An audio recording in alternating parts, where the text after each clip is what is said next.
با سلام خدمت دوستان عزیز. امروز ما تو این جلسه میخوایم در مورد پلتفرم هایی که اوردر فرو رو میشه از توشون دید در واقع صحبت کنیم.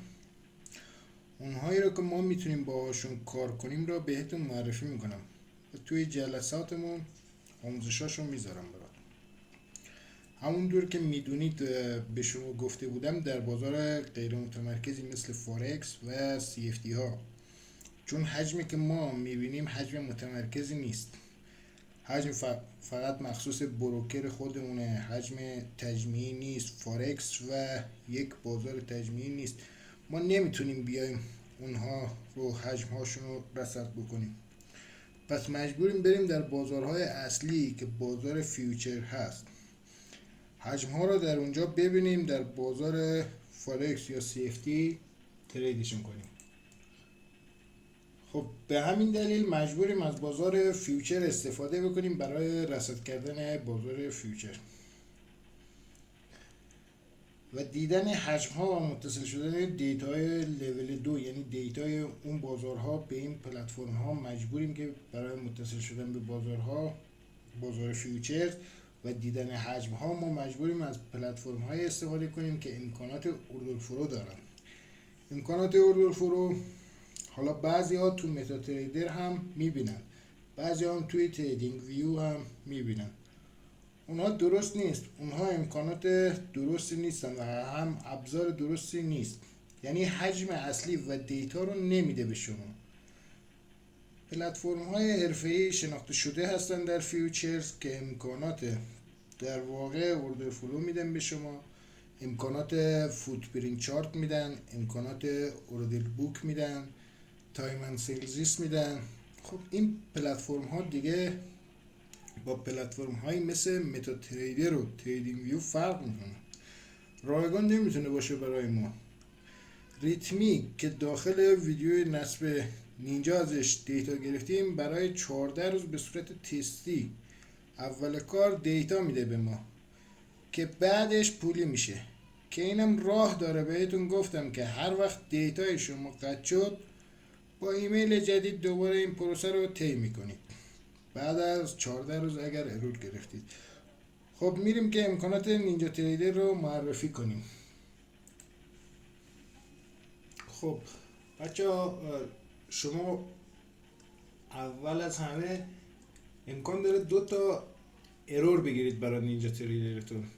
ارور اول برای اینه که شما موقع حین نصب تیک اسکایپ رو نزدید و با نسخه اصلی وارد شدید و اینجا موقع کانکت شدن ارور میده به شما، که راه حل این مشکل فقط اینه که یا یوزر پسورد اصلی داشته باشید، اکانت خریده باشید، یا که نینجاتون رو کامل پاک کنید و از دوباره نصب کنید، اون تیکر رو که اشتباه خورده اون تیکر رو بزنید. ارور دومم که هر 14 روز یک بار واسه شما میاد، ارور ریتمیکه که تا 14 روز میتونید استفاده کنید، بعد از 14 روز دیگه به شما دیتا نمیده و ارورشو میده به شما که شما از اینجا میاید ریتمیک یوزر پستون رو پاک میکنید و دیتای جدیدی که گرفتید وارد میکنید. بچه این تیکر هم بزنید که هر موقع وارد نینجاتون شدید خودکار خودش دیگه کانکت میشه، دیگه نیاز نیست برید داخل کانکشن. خب این تا کانکت میشه وردپرس بچه اینو بعدا واسهتون توضیح میدم، حالا یه آموزش جدا داره، حالا یه توضیح هم الان بدیم برای کسایی که چند تا مانیتور داره و چارتاشون رو داخل هر مانیتور منظم میچینه و سیو میکنه اینجا. بعد هر موقعی هم که بخواد نینجا تریدرشو باز کنه دیگه لازم نیست یه بازه زمانی دوباره وقت بذاره و چارتاشو دوباره بچینه، از همینجا که سیو داره چارتاشو باز میکنه. حالا برای درست کردن وردپرس یه ویدیو جدا باید بسازم چون زمان بریم. قسمت تولز اینجا اینسترومنت بچه همون نماد فارکس میشه که اینجا مثلا 6E داخل فیوچر 6E داخل فارکس شما یورو یو اس تی مثلا میخونید یورو، اینا این نمودا همشون به دلاره. یورو مثلا به دلار، یورو به دلار 6E نمادش. اینسترومنت اینجاست. بعد از تولز دوباره دیتا منیجر، اینجا بچه قراردادهای اینسترومنت های که هر ماه قرارداد جدید میاد و قرارداد ماه قبل دیگه دیتا نداره، توش خرید و فروش کمه که باید هر ماه اینجا باید به سر بزنید دیگه، که هر نمادی که قرارداد جدیدش اومد رولوور فقط میزنید که قرارداد جدیدش واسه شما چیز شه که چارتتون نامنظم نشه، بخواید به مشکل بخورید. از اینجا ما با چارت کار داریم و با تایم اند سیلز بچه ها خرید و فروش لحظه‌ای بازار رو به شما نشون میده، تو لحظه چقدر داره میفروشه. مثلا یک کانترکت، دو کانترکت، یک کانترکت، 10 تا یک کانترکت فروخته، 2 تا کانترکت خریده، مثلا 8 تا فروخته، 10 تا خریده. خرید در لحظه، خرید و فروش در لحظه رو چیز میکنه که این پایین هم نمادش یا همون اینسترومنتش CL نفت میشه، نشون میده که بخواید اگه عوض کنید میاد داخل بیو و چیز میزنید، داخل بیو میاد اینجا راست کلیک میکنید اینسترومنت CLGC هم طلا میشه. بچه ما اینجا اینم بهتون بگم بخواید نماد انتخاب کنید، فارکس ما کار نداریم، ما فیوچر دیتا میگیریم، بعد داخل فیوچر تحلیل همشو انجام میدیم و داخل فارکس بروکرهای خودمون میریم اونجا ترید میکنیم. الان اینجا من نماد رو عوض کنم، GC میزنم همین طلا.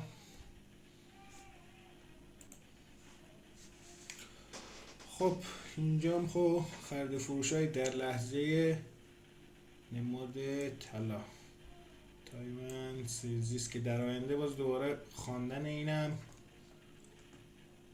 متوجه میشید. یه چارت باز کنیم. از این بالا نمادتون رو هم میتونید از اینجا انتخاب کنید اگه پین کنید، هم دوباره میایم داخل فیوچر GC انتخاب میکنیم، میگه قیمت رو ask bid last نشون بدیم، با last بهمون نشون بده. کندلتون دقیقه، تیک، والیوم، رنج، ثانیه باشه، روز، هفتگی، مانسلی، هیکناشی، نینزا رینکو. ما فعلا با همون مینت کار داریم، مینت 60 دقیقه و اینجا روزه. خب اینجا روزه، میگه چند روز واسه تون باز کنم؟ 5 روز نه، واسه هم 15 روز حداقل باز کن. این هم بچه ها تنظیمات رنگ کندل و بکگراند و اینا. بچه ها این بالا تمپلیت، حالا تمپلیت هم با هم دیگه میسازیم تنظیمات چارتتون رو سیو میکنید. بعد این بالا تمپلاتاتون واسهتون میاد که دیگه از این بعد خواستید چارتتون رو باز کنید، تمپلیتتون انتخاب میکنید و مستقیم با همون تنظیماتی که دوست دارید با همون تنظیمات چارتتون رو باز کنید. خب پایین اینجا بچه ها این پایین میزنید تنظیماتتون به حالت اول ریست برمیگرده، یا میتونید سیوش کنید که دفعه بعدم دیگه این تنظیمات رو مثلا نرید، که اگر حالا رنگا و اینا رو بخواید جا به جا کنید. یه چیز دیگه هم هستش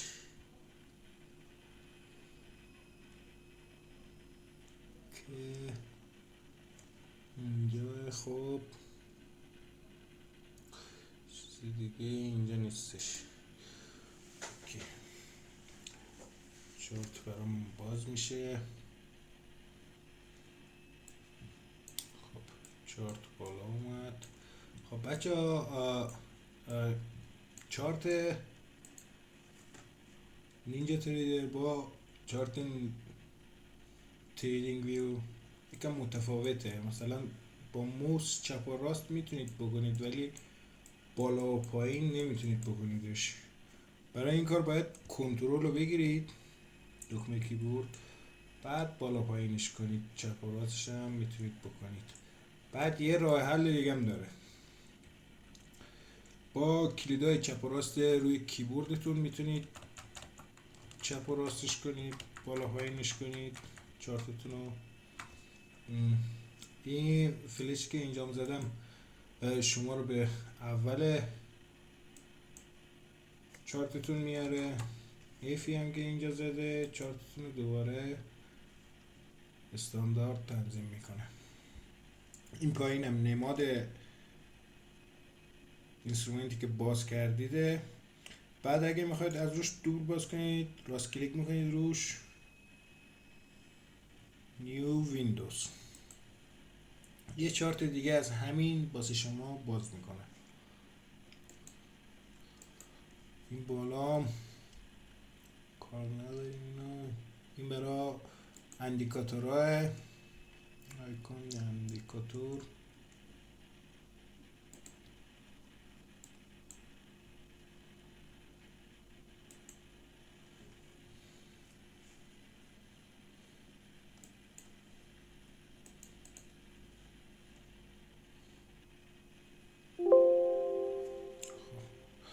اندیکاتور مثلا اوردر فلو تریدینگ،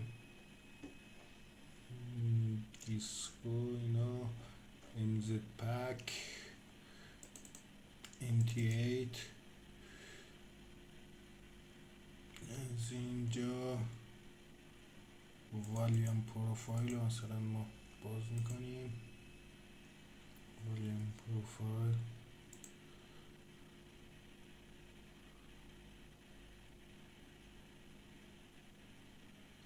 سشن مثلا میزنیم دیلی رو هم سشن بذار باشه. تیک بار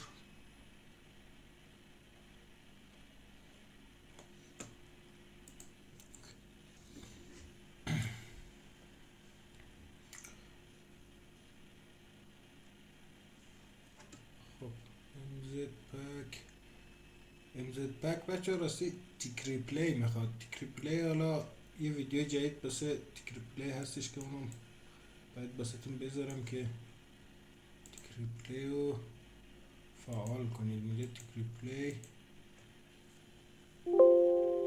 ندارد، اوردر فرو رو باز میکنم.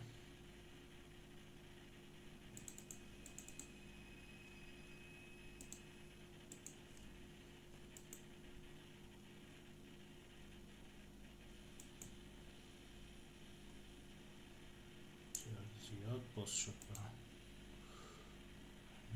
بک نمیخوام. اوردر فرو منم هی کلیک کردم و هی باز کرد. بک نمیخوام.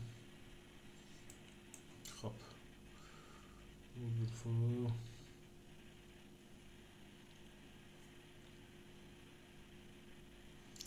یکم زمان میبره بچه تا لود بشه و بیاد.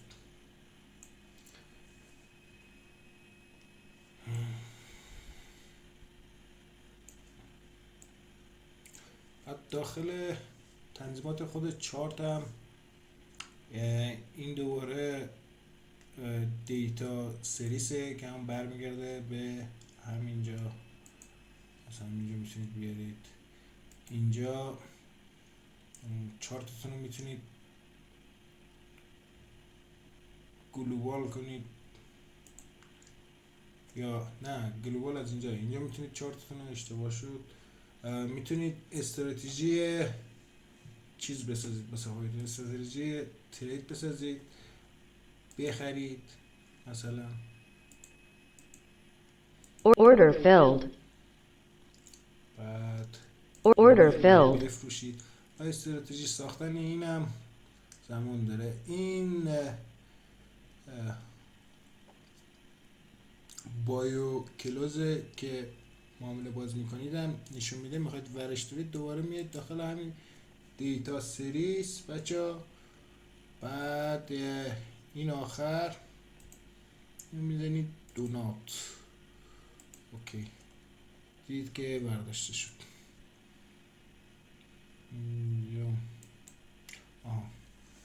اینجا بچه ها یه چارت دیگه باز میکنیم.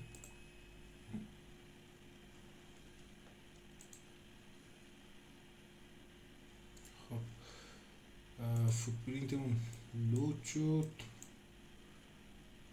خب قشنگ لود نشد.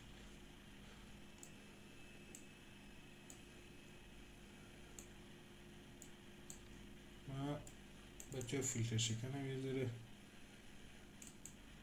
ضعیفه.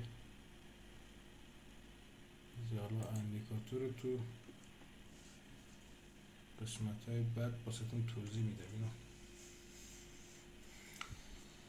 حذفش کنیم اذیتمون نکنه.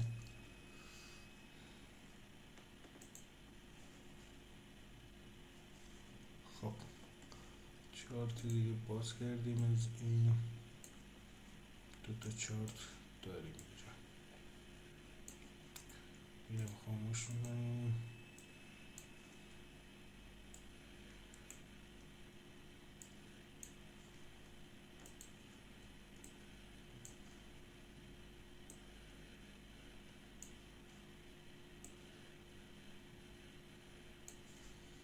از اینجا اینم خاموش میکنیم. و خب برای این بچه های این خب موسه اینم خب برای همینه. از اینجا من برای دوتا چارت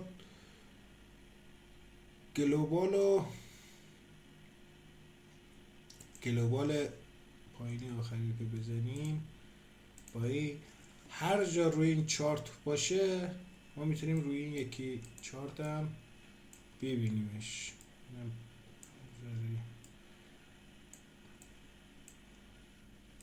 بزرگ شده.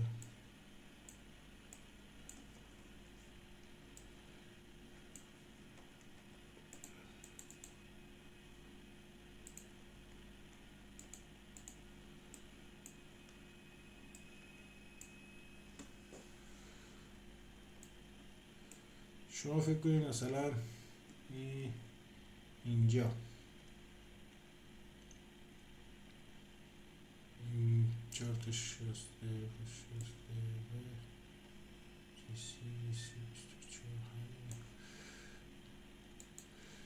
یک دقیقه بچه سب کنیم.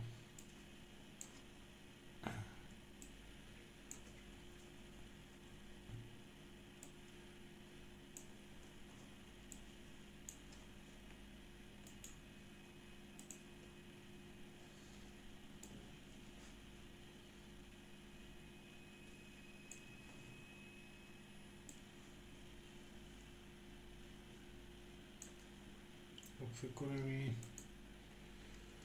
فوتپرینت ما پاک نشده هنوز.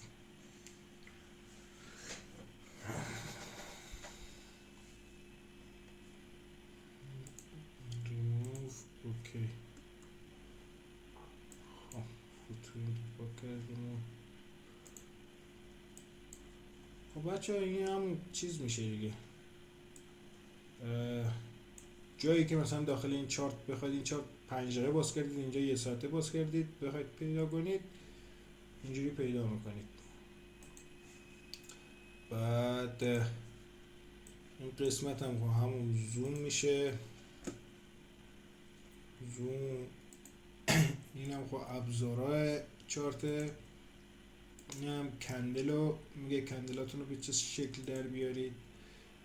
اینجا بچه ها همونجا توضیح دادم بهتون که 1 دقیقه، 2 دقیقه، رنج، ثانیه، تیک، والیوم، ویکلی، هر جور خواستید میتونید چارتتون رو باز کنید.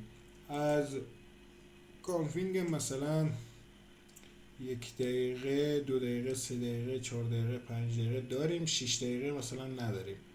من اینجا میزنم اد،